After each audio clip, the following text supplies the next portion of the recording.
so bad, baby, I don't care.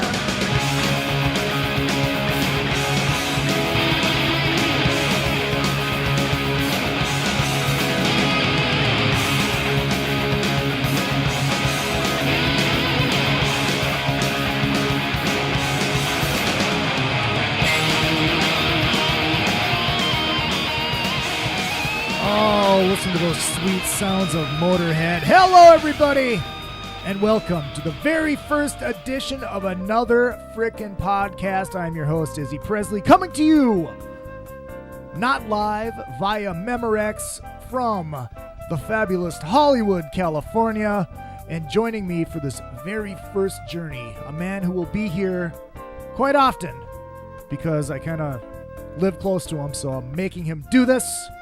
Benny Ramone, say hello, everybody. Hi, everybody. It's a pleasure and a privilege to be here in podcast land. And I got to tell you, the appreciation and the gratefulness is all on this side of the microphone. Thank you. I thought it was just because of the music from the Blues Brothers. That, too. Well, you know, it is the greatest movie of all time, bar none, and that will never be disputed in my mind, I don't think. I don't think in your mind either. I think it's a Citizen Kane of degenerate white Chicago blues musician orphan movies. I couldn't have said it any better. I don't think I could have came up with those words, actually. Ben, you've been here for... How long you been here in Hollywood? I have been a Los Angeles area resident in the greater Hollywood area for... It will be 10 years as of January 1st. Okay, so you got me by a few years. 9 and some change, yeah. Yeah, 2 months. A little bit over 2 months. I am fucking loving it out here. I got 9 and some change, and I've been here almost a decade. And I think, are you younger than me? I don't know. I guarantee I'm probably a lot more immature. I don't know about that. Everybody says I'm 41 going on 15. Yeah. What's your... So wait, 41? 41. So yeah, you got me. Ah! What's your birthday again? October 19th. October. We celebrated a little bit. Rocktober. Yeah, Rocktober. And I am a Leo. Because I'm always right. You're lying. Yeah. Totally. Oh, man. You've been here for a while, man. You're loving the LA life, aren't you?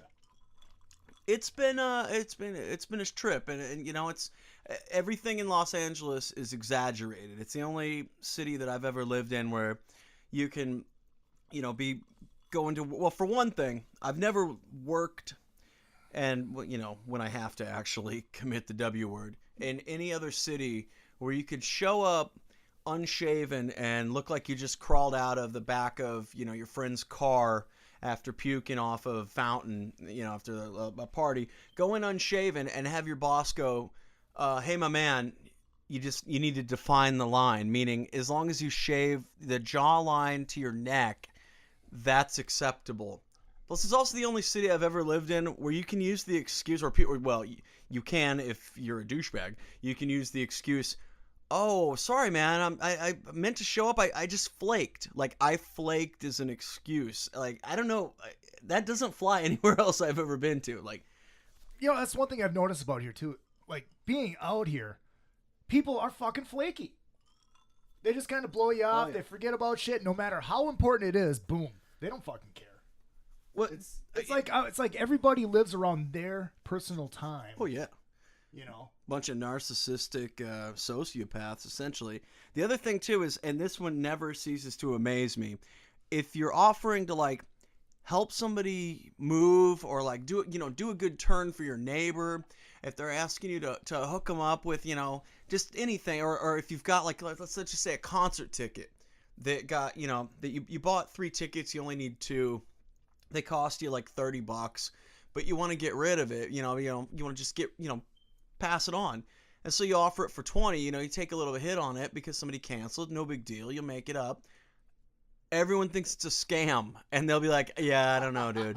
I'm going to just get mine there. And they'll end up paying $50 to some dude selling bootleg t-shirts because they think there's got to be something wrong with what you're offering because it's doing a good turn without getting anything in exchange. It never ceases to amaze me. I've seen it time and time again. But one thing I have noticed about people out here, though, too, is people are genuinely nice. A lot nicer than I expected them to be. Definitely. No, I'll give you that. And it's a genuine niceness because I before moving down to LA, I was in Seattle in the Pacific Northwest also for about 10 years with a couple small breaks in between.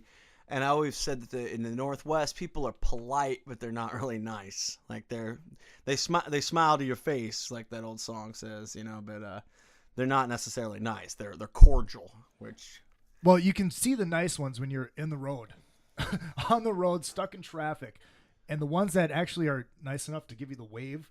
If you let them in. Oh, I do it every time. That's common courtesy. It is common courtesy, but I notice a lot of people don't do that because they're just so fucking confined in their little traffic world.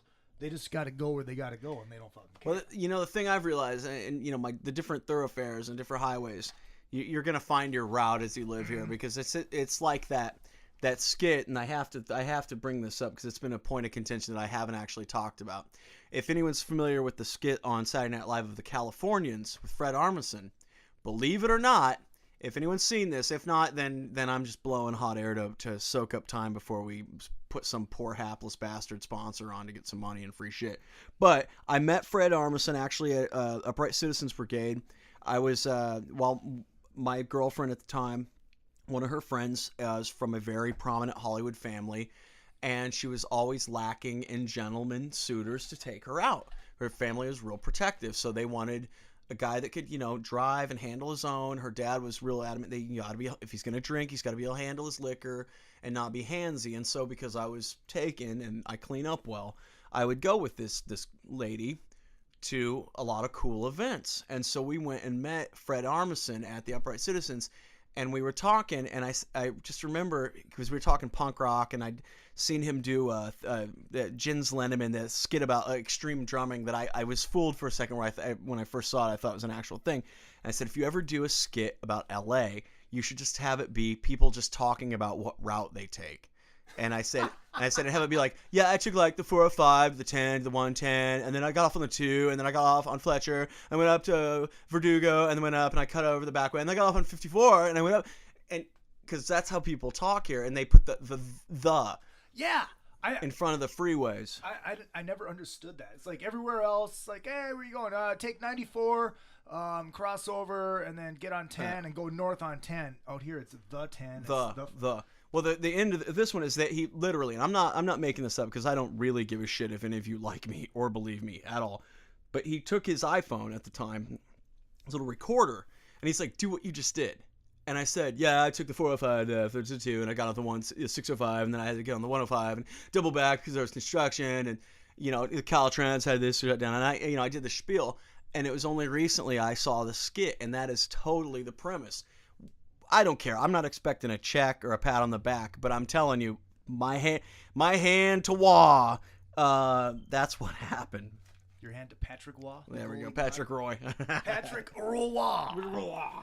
Oh, man. Actually, the one thing that, speaking of Saturday Night Live, the night the Roxbury skit, that shit's real. It is real. It is real. I just heard the stories. I'm assuming the head bob doesn't actually happen.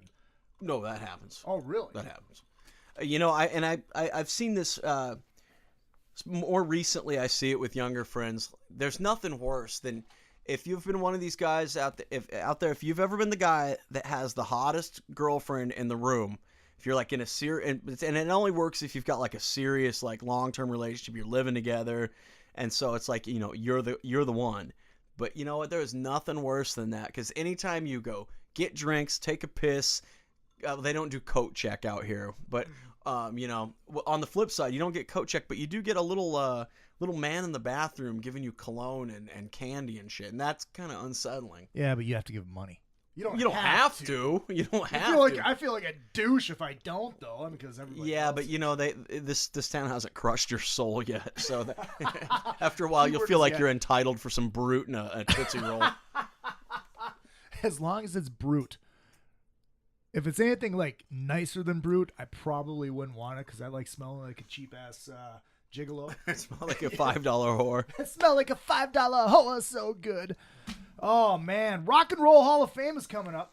True dat. True dat. That was one hell of a segue, by the way. Thank you. That's kind of how Driving I roll, a I guess. Mack truck through that one, baby. Well, I got the shit in my hand right now. That's And good. I was on the Rolling Stone website today, and they've got the voting. And I had to see, I had to vote because I had to see. Of course, I voted for Kiss. I know Kiss is on there. Kiss But- is on there. And pardon me, Izzy, IP, if I may, to use computer lingo, which with your love of the Ace Man, that would actually make you IP freely if you think about Yes, it. absolutely. Think about it.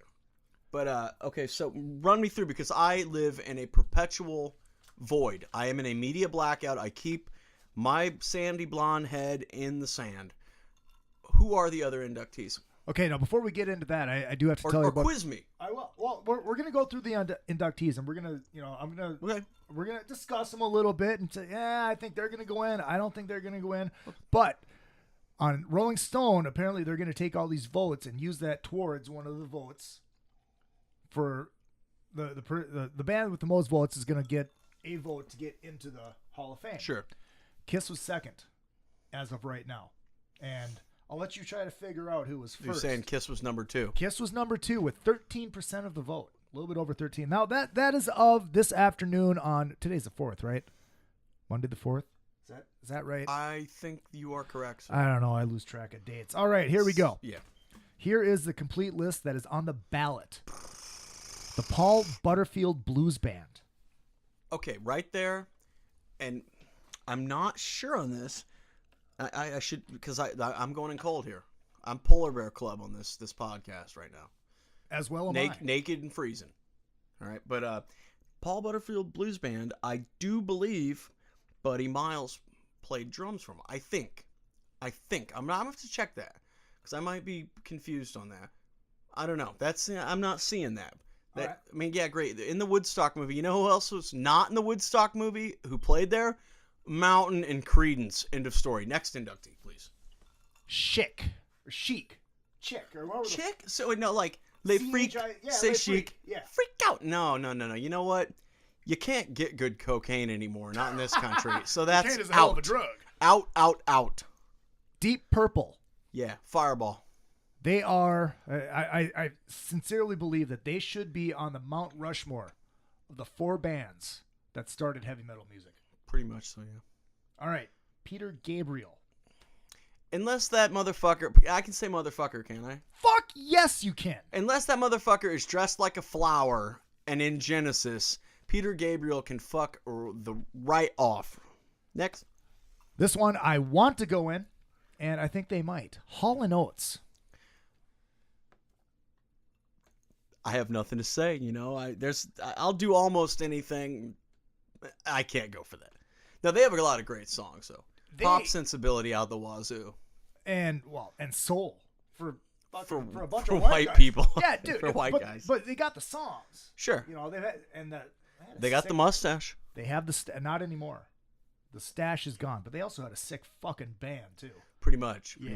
All right, here we go. Including G. Smith, who I have to share this, and here's a little, because we discussed earlier how personal things might or might not work their way into the podcast. Mm-hmm. As I was growing up, and you probably don't see this now because my hair is not as long, my mother and my little brother for years called me G.E. Smith all the time because I had long blonde hair and it was tied back in the ponytail, and they would watch SNL with him on there because most of the Hall & Oates band ended up in the Saturday Night Live band. Oh, absolutely. Yeah. So and I would get that in spades.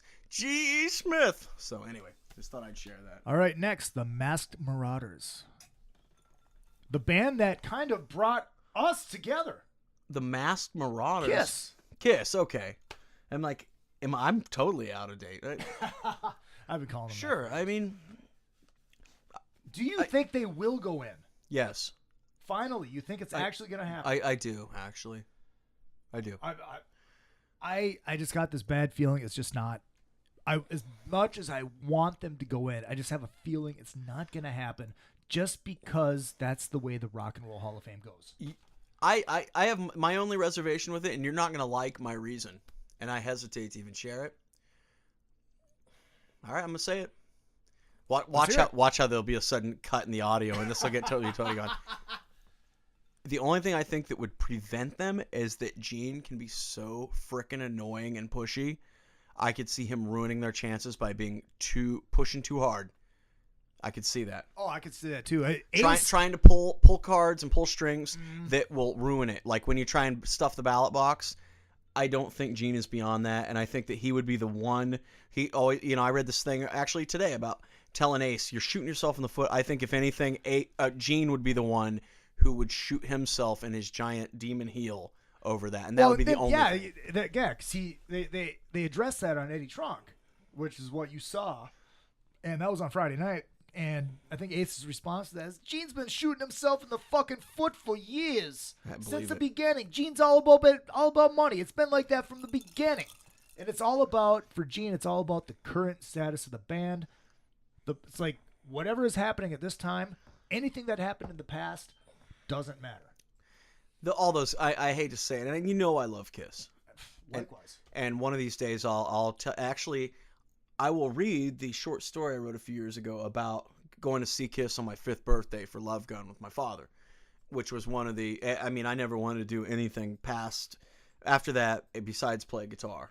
It was a huge thing. But, the thing is, I think that all those guys, original Kiss members, maybe not so much Paul, because I think his thing is just don't say anything if you can't say anything productive. But they have selective memories. They really do. But he does have a book coming out now.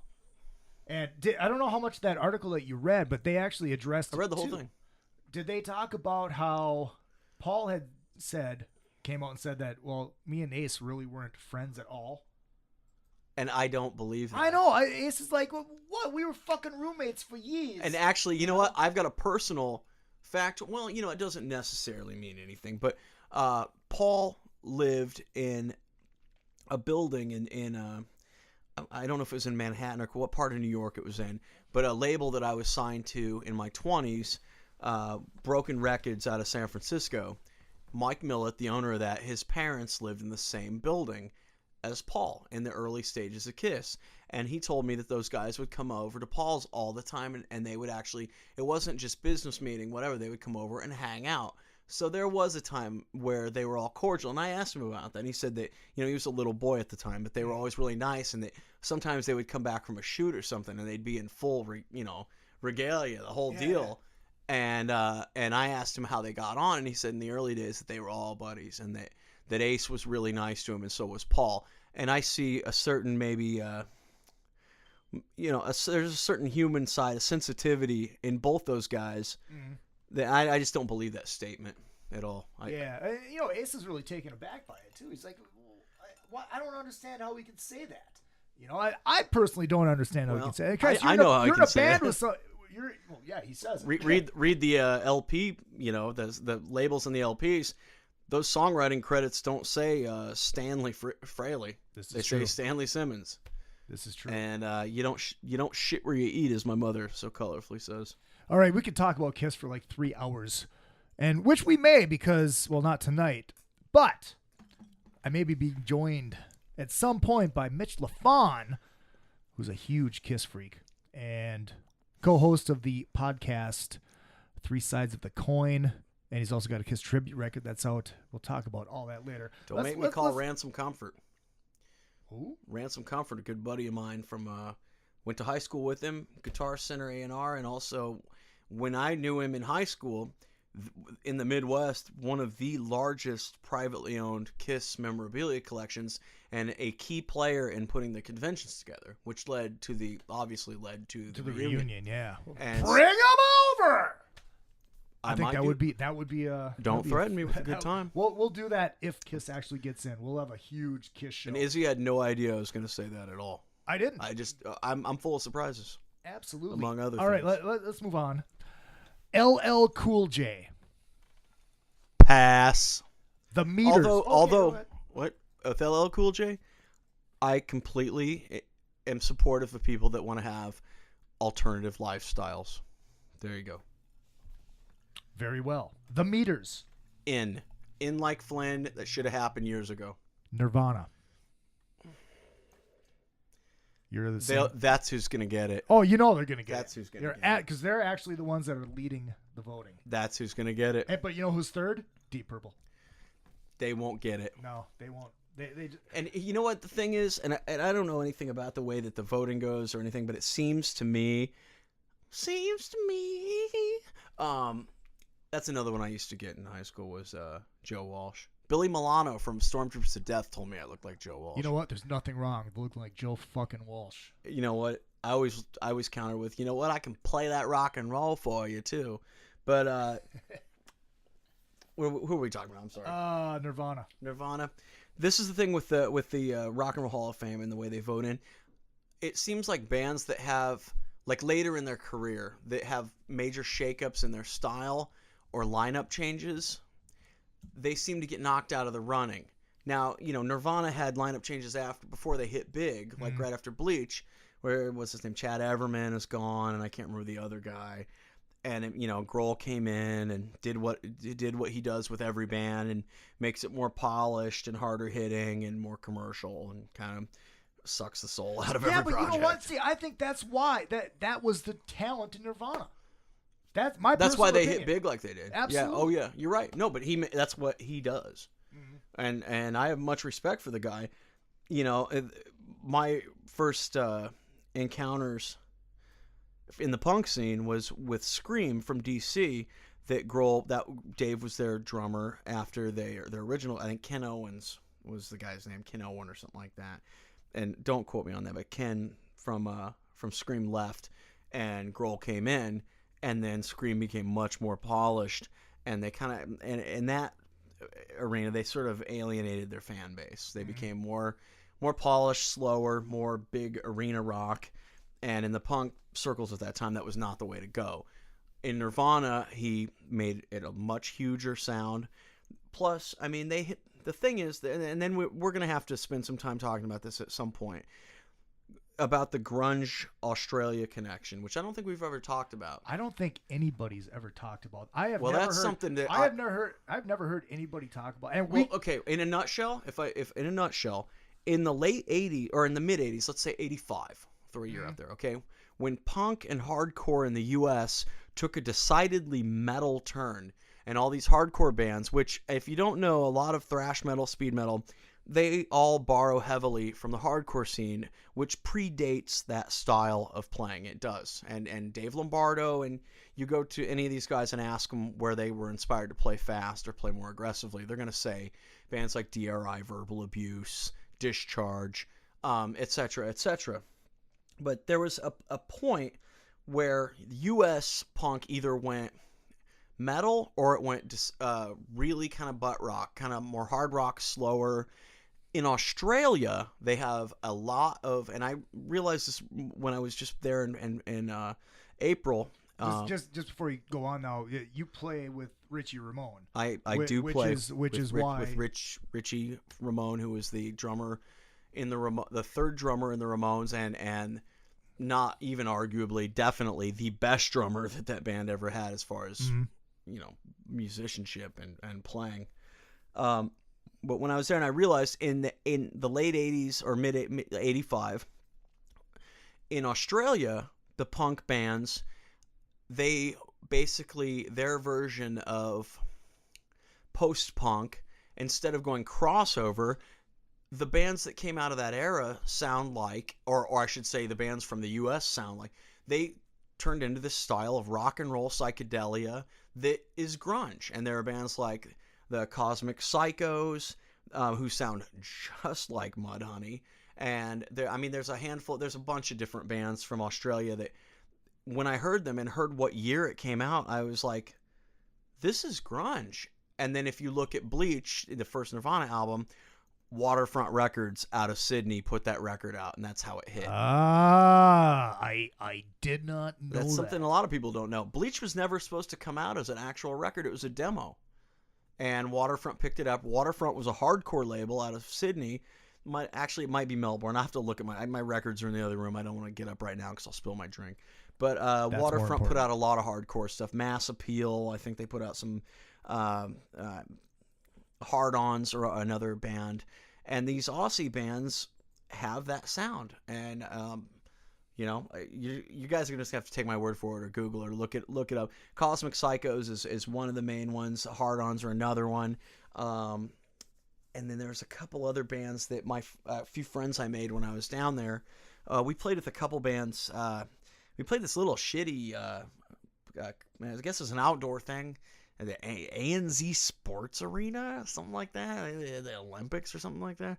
And I don't even know if anyone's heard of these bands. We played with, Jimmy Barnes and a little Lifehouse, and this thing called Kings of Chaos with, who is that, what's the guy's name? Duff McKagan and it's Glenn Hughes that was in that band. What's that band called? Deep Purple. Right. That's right. Yep. And then Matt Sorum and Steve Stevens. Steve Stevens, exactly. And isn't Joe Elliott in that too? Or was he not? Sure. I'm not sure, because they were all. By the time I got back there to watch the other two bands that I don't even know if anyone's heard this. This might just be, I might just be wasting up memory on your hard drive here. There's some band called from Boston. It's like Aerosmith. That seems to ring a bell. Just a little and Van Halen. And they had I guess they had to get a fill-in. They got this guy Roth singing with them. Because I guess they used to have this guy that sells tequila, and now they got this dude named David Look at all the Lee people Roth. here tonight. Yeah, so that was in April, and I started learning from some of the Aussie fans. We call them Ramoniacs or whatever. Just a lot of them are punk fans. That there's this whole underground contingent of great Australian bands, and when you go back to the actual timeline, it predates grunge. And I hate to say it, but in America, I think a lot of these underground bands looking to get out of punk and hardcore flock to this sound. And I need to compile a more complete list, but I do remember hearing Cosmic Psychos, like I said, and if you A-B'd them with Mudhoney, you'd be like, oh yeah. And so it's kind of crazy. Well, it's funny because I've never. I mean, we've had this drunken conversation before, right? So I've heard it a little bit. I don't drink, but yeah, you might remember me as a drinker. I was a weekend drinker. Started on Saturday, end on Friday. Bill Hicks. But like in that history of metal, I think that was what it was called. It was on VH1 Classic where they broke down every little one. Indeed, there wasn't a single fucking mention of Australian bands. No, they get cut out, and that's really unfortunate because there's a lot of them that there's a friend of mine named Travis who sends me links to stuff all the time, and for me it's like my tastes run a little bit like older stuff. I'm a big fan of like the Saints and like Rose Tattoo, which any hard rock fan in the States has got to know that at least a few of their favorite bands probably have done a Rose Tattoo song at one time or another. Guns did, Guns N' Roses, Nice Boys. What's the other one? The Rock and Roll Outlaw. That's one of theirs. Who did that? Was that Great White or? Oh man, I can't remember. Rock and Roll Outlaw. It might have been. I'd Google it, but that'd be too easy. Yeah, that's too easy. And then, I like stuff like Radio Birdman, the Celibate Rifles, and I got turned on to some other bands that I didn't know. There's a fellow named Dennis Tech, who's a producer and a guitar player, who had bands like the Lipstick Killers and the Hitmen. And this stuff is all very poppy, and it's got a real cool edge to it. And from there, I kind of started going towards I knew my thrash and hardcore.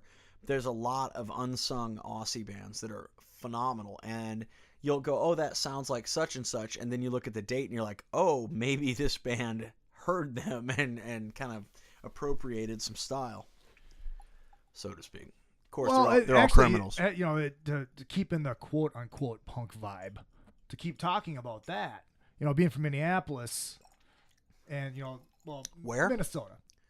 Minneapolis. Well, actually not Minneapolis, but I did live there for a little bit. But from what I've heard through my circles around there, a guitar player that I worked with when I was at the Evil Empire Guitar Center played with D4. Right. Who you're familiar with. Of course. And the story that I got is like I said, quote unquote punk, was Green Day when they were writing the American Idiot record, that all of those songs were ripped off from Minneapolis punk bands. Because Billy Joe lives in Minneapolis because his wife is from there. So when they're not touring, that's where he is. I don't doubt that one bit, and I've got there's some stories about when Nirvana was trying to scrape the N.W.A record and together and working with Albini, that Albini put together a bunch of demos from unsung Chicago bands, and there was a couple of them, and again I would have to go back to the article that I read.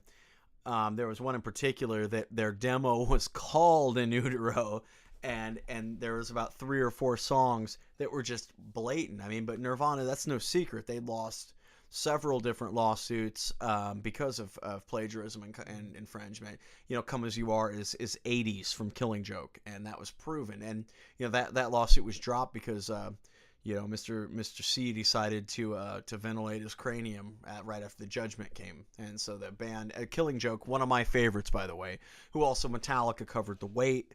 A lot of great bands have done Killing Joke songs. I did not know that. They decided, out of respect for the family, and because money was not the object, and again, Killing Joke is a band that has a song "Money Is Not Our God," they withdrew their case after Kurt's death, even though it had been proven. And that's an interesting little aside, is that Cobain said under oath that he was familiar with Killing Joke, but he hadn't really heard them that much and wasn't really familiar with their music. And their singer, the eccentric, I don't know if that's even a word, eccentric classical composer and lead singer Jazz Coleman, produced in a court of law a letter from a 16-year-old Kurt Cobain from Aberdeen saying, "I really want to start a Northwest chapter of the Killing Joke fan club. You guys are one of my favorite bands." And he goes, "We may not remember every show, we may not remember every party, but we keep all our fan mail." And the case was they recess after that. And wow, that's a true story, kids. You can look that one up. Ladies and gentlemen, this is why I have Priest Regan. That was his Halloween costume. Benny Regan. That's why he is Father on Regan. here. Father Regan. That's why I have him on here, because he is a fountain of information. I am chock full of useless knowledge that will not improve my lot in life, nor will I ever be a rich man because of it. But you know what? I am basically the junk food of useless factoids. And as we move on with the list, I think this is going to be the rap artist, the rap group that gets in, N.W.A. Because one of them is going in. One of them absolutely is going in. You know what's going to happen. I think N.W.A. is the one. I'm going to go LL Cool J. Just because of Because he's an Oreo. Aha! Because N.W.A, I mean, come on, Eazy-E he donates money to go to the Republican fundraiser at the White House, and it's a huge embarrassment when Bush 1 was in office. They did not want him there, but he paid, I think it was $100,000, I believe. I'd have to fact check that. It might have been a little bit less. Mm-hmm. Do you know this? And they shortly thereafter, and he had a clean bill of health prior to this. He goes there shortly after he attends this dinner, and it's a major media embarrassment. A few months later, AIDS, not just HIV, AIDS, dead. So I don't think N.W.A are going to get it for various reasons. And I do think there is a conspiracy. I do think that the same J. Edgar Hoover devotees that have tried to keep America quote unquote pure and clean, I think they took Easy out. I'm a conspiracy nut too. Easy off makes oven cleaning easier. I had never heard that story until we had that conversation, and it makes sense. It really does. How about, now I know you have, since we were talking about Minneapolis, the Replacements. I love Minneapolis. You know what? And if I can give you my 1.5 cents, I really love early Replacement stuff. I never saw the thing as they got lumped in as being a punk band, and I think that the terminology had not, or the categorization, in Western civilization, or in more affluent first world countries, we love to compartmentalize and put every band into a little box, and it's a kind of a divide and conquer. Yeah. The Replacements got put into this thing of being a punk band, and I never really subscribed to that. I have always thought they were an extremely talented power pop band. and really good. I love the work of I believe they were on Twin Tone, a label that I love. The producer Steve Felstad did a lot of great stuff. His band from Minneapolis, the Fingerprints, are an unsung power pop, force tour de force. I'm not a huge fan of later Replacement stuff, but I think it's probably because I was exposed to it when I was still full of, as Voivod would say, thrashing rage. But dude, you're still full of thrashing rage. Yeah, at 4 years old. Yeah, I'm still chock full of hate. There's nothing more healthy, nothing will get you through life in this day and age than having a good, healthy, solid hate on. Replacements, I'd like to see it. I'm not seeing it though. I'm not seeing it. I know you'd rather see Husker Du. I would definitely love to see Husker Du. And even then I have the same. Well, no, so Husker Du started as a hardcore band. Nobody can dispute that. I mean, not even speedcore. I would say they were on the forefront of really what became grind. And I don't even know if they were trying to do that. And then they got really poppy. And I think that actually, I've been revisiting their later catalog now. I think, and there's quite a few bands that the 80s and early 90s were unkind to. Bad production is what made those last records really not hit the way they should have. They were undermixed, or they were mixed too quickly, or maybe there's some handler from the label throwing in his coked up 2 cents, and just trying to make something out of it that it shouldn't have been. But yeah, I do think Husker Du. But then again, I think the Minutemen should be. I mean, not necessarily. Hey, I think the Monkees should be in, but that's just me. Linda Ronstadt. Well, her backing band is the Eagles, and the Eagles are in, aren't they? Yeah. Yeah, well, you know that, right? That's the Eagles formed. Oh, the Eagles were formed because they met each other as Linda Ronstadt's backing band. Learn shit new every day.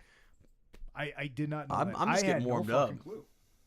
Well, I'm from a musical family, and there's nothing on TV and shit else to do, especially if you live in the Midwest growing up. So you hang out with other players, and I was fortunate enough to have some pretty heavy studio musicians in my circle of friends and family. So these stories get bounced around, Let's see. Let's move on. Cat Stevens. Yeah. No.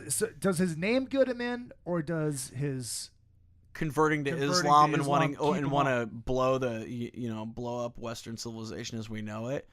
No, Cat Stevens.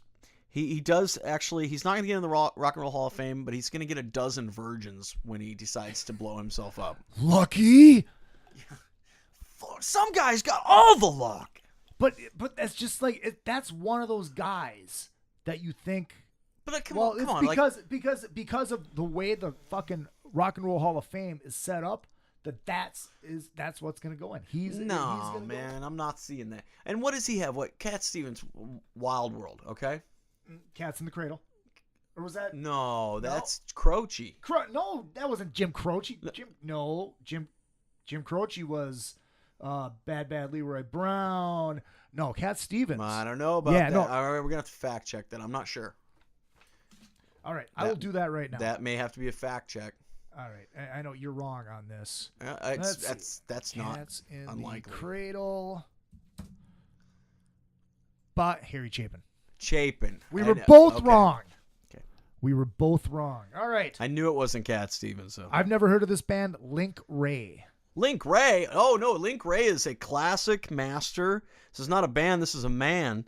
He is a master of surf guitar and garage, and he's also credited with inventing distortion by using a needle and poking holes in his speaker to get fuzz. He's the inventor of distorted guitar. This guy, he should have been inducted before they even broke ground, before Terra Firma was established. I'm actually a little bit appalled that he's not already a member. Link Wray. I've heard a different story about the invention of distortion.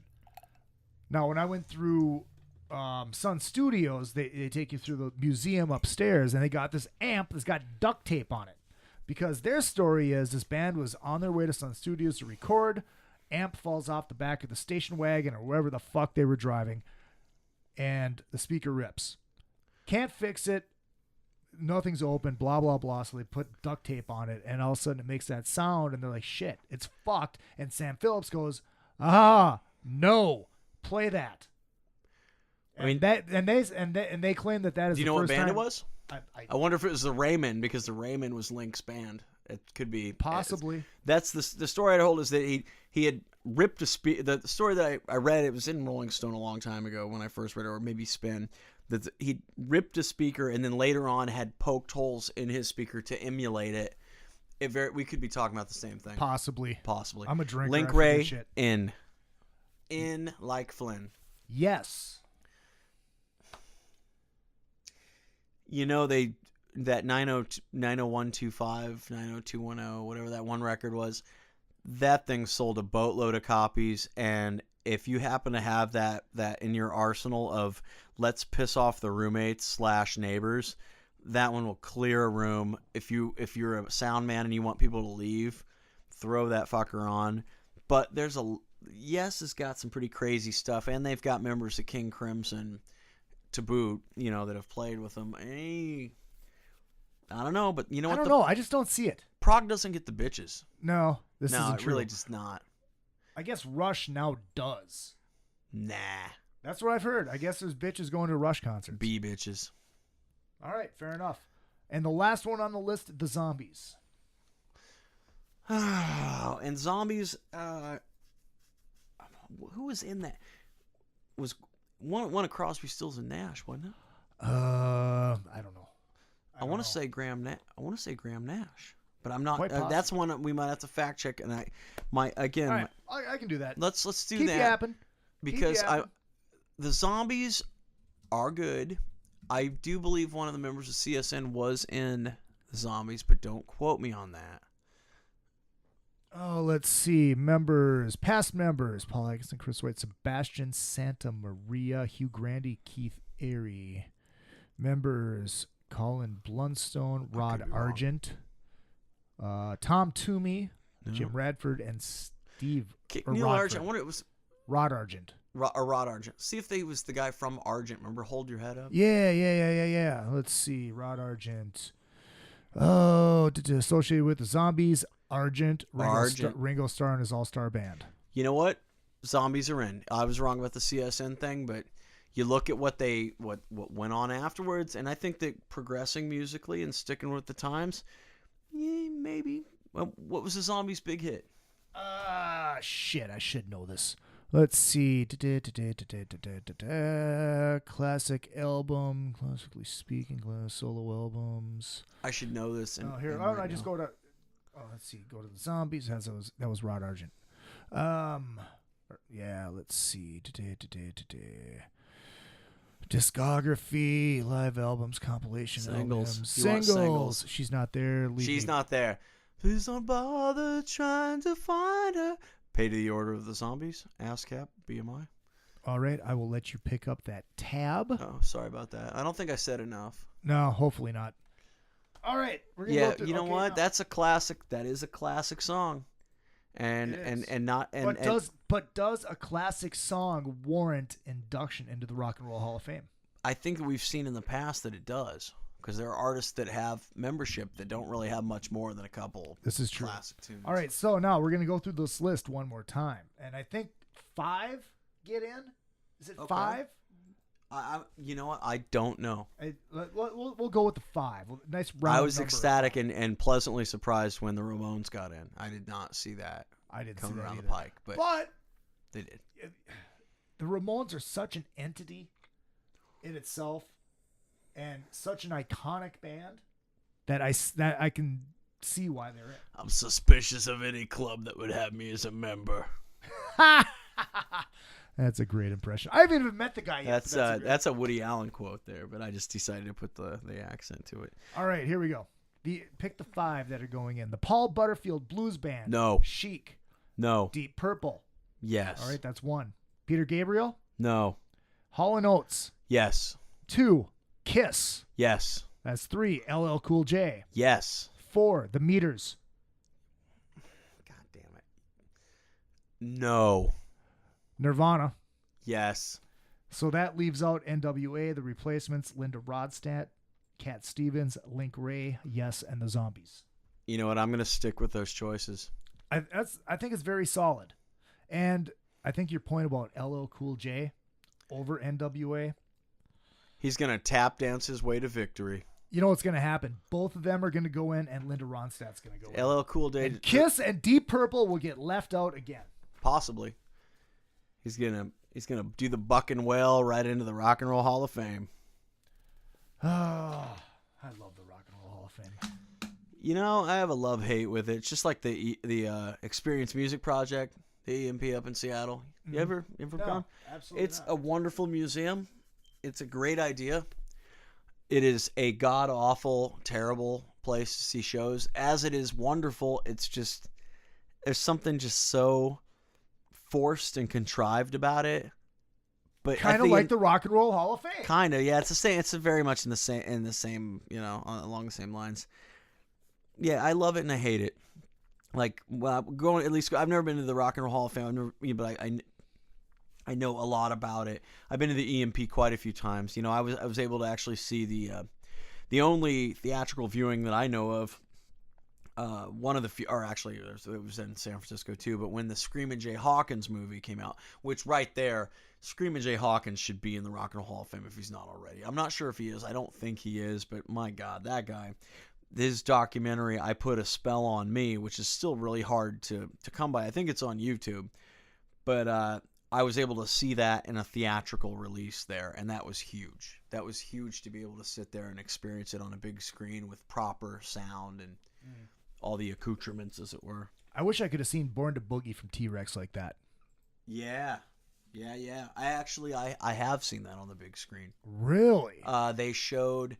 No, it wasn't not at... I was going to say Cinespia at the Hollywood Forever. It wasn't at Hollywood Forever, but I saw an outdoor screening of it. And you know what? It was here in L.A. It was right when I first moved. They showed Born to Boogie and they showed Ziggy Stardust. It was a double feature. Oh, wow. And it was like outdoor on like a kind of on a bed sheet sort of screen, you know, and they had a projector and it was pretty good. I can't remember what it was at. It was in some park. It was an outdoor deal. For those of you who are not in the Los Angeles area who haven't been here, the Hollywood Forever, the cemetery, it's one of the famous cemeteries where Johnny Ramone is. It Johnny? As is Dee Dee. As is Dee Dee. They do screenings all Rudolph summer Valentino's long. there as well. And not Jane Seymour. I took a picture of her gravesite. She died young. She was hot, 60s, blonde hair, big rack. Rita Hayworth. No. Mae West. No. Mae West. No, not Mae West. She was Veronica Lake. No, she was like I think she's pin-up type girl, and she was a movie starlet at the same time. Died in 69, 68-ish. Hey, Marilyn. No, it wasn't Marilyn. Look at my Facebook page. You'll find the fucking picture. Mr. Ed's buried there. Mr. Ed is buried there? I did not know. No, I just made that up. That'd be pretty sweet if he was. No, they show movies there like all summer long, like Fridays and Saturdays, but they do shows there too sometimes. Yeah, when they do the Day of the Dead, that just happened. I really wanted to go to that, but I had such an astonishing hangover, and I could not deal with a bunch of people painted up like zombies, corpse. Well, yeah, like Latino skeletons. I couldn't handle it. Not that day. Normally, I can. They have the annual Johnny Ramone Memorial every year, where they'll show one of Johnny's favorite movies. Usually it's an Elvis movie, and then the precursor to that, I like it already, is they run every Ramones video that was ever aired for cable. Like, they just run them, you know, and there'll be like a meet and greet.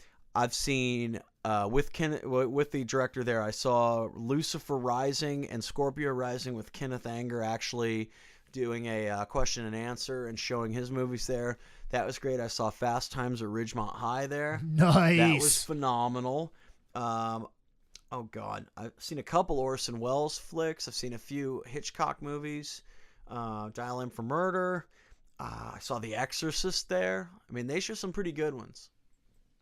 I'm going to have to check that shit out. It's great. You can bring your own booze.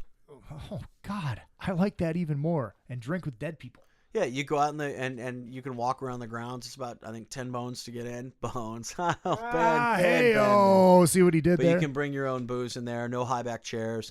If you want to park, it's another 10. You park on the grounds. I always find something, near, or take the bus or the train or whatever. See, that's the thing is you can always find somewhere to park on the street. Pretty much, yeah. You just got to pay attention to the signs so you don't end up with those little white Follow the presents. roads and watch the signs. Yep, absolutely. Couple things that one might excite you, one might depress you. Let's go with the depressing first. All right. I will skip this one. Let me get through my pages. Your beloved Mexican Coke is in trouble. And we're not talking about the nose candy. See, that depressed me. But we're talking about the soft drink. Yeah, the soft drink. What's going on with that? Now, that actually is, that's not good. Because it's tasty. It's healthy, too. It doesn't have all the additives Hold in on. Mexico's new soft drink tax could push the nation's Coca-Cola makers away from the cane sugar that's made Mexicoke a cult hit in the U.S. Now, they say, let's see, where is that little thing down here? That, you know what, this pisses me off. There is, here we go. This is the little part at the bottom. This story comes from the Huffington Post. The Mexican Coca-Cola lists sugar on the ingredient list, but the laboratory did not detect any sucrose, but rather near equal amounts of fructose and glucose, results in which suggest the use of high fructose corn syrup. God damn it. You gotta screw up a good thing, don't you? You know what? I'm sorry, but my favorite drink, because I don't chase bitches and I don't chase my liquor, but if I'm gonna make a mixed drink, it's a Mexi Makers, which is Mexican Coca-Cola, Light Rocks, and Maker's Mark. The Mexi Makers is the closest thing that any of you rubes will get to a speedball in this day and age. And it will gack you to the gills, and it'll put you under the table. And if these fuckheads are changing up the formula to save money, well, the terrorists have won. And next, does that go to the Mexican Pepsi too? Yeah. Well, I mean, yeah, that's just terrible. I knew this was going to happen. I knew it was going to happen when a year ago, actually 6 months ago, when I saw the glass bottles, and I went and looked at the ingredients then and realized it was bottled here in the States, and it didn't have. I mean, you look at the Mexican Coca-Cola and you look at the ingredients, and it's sugar, caramel, water, and like. It's not like sodium benzoate, aspartame, ethanol glycol. That's really not an ingredient, so don't sick your lawyers on me. But, still, alas, I digress. That pisses me the fuck off, and that just shows that nothing good lasts forever. And on a sweet note, marijuana market poised to grow faster than smartphones. Well, fuck yeah, that just changes everything, doesn't it? Screw you, Coca-Cola. This is also from the Huffington Post. Legal marijuana is among the fastest growing markets in the United States, and it's growing at a rate poised to outpace the expansion of the global smartphone market, according to a new report obtained exclusively by the Huffington Post. Oh, man. Get off your phone, bitches, and get high. Let's see. It's growing at an annual rate of 7.3%. Entrepreneurs and private investors are flocking to cannabis markets. Those who really understand the market. It won't give you brain cancer. It will not. It will not. And they say, let's see, next year, Washington and Colorado will begin implementing laws that permit the sale of pot to adults. And they say within, 2 years? 2 years, I think they said. By 2018, $10.2 billion is the potential earning profit in cannabis. But there could be 14 to 16 more states that follow Washington and Colorado. California, as well there should be. California being one of them.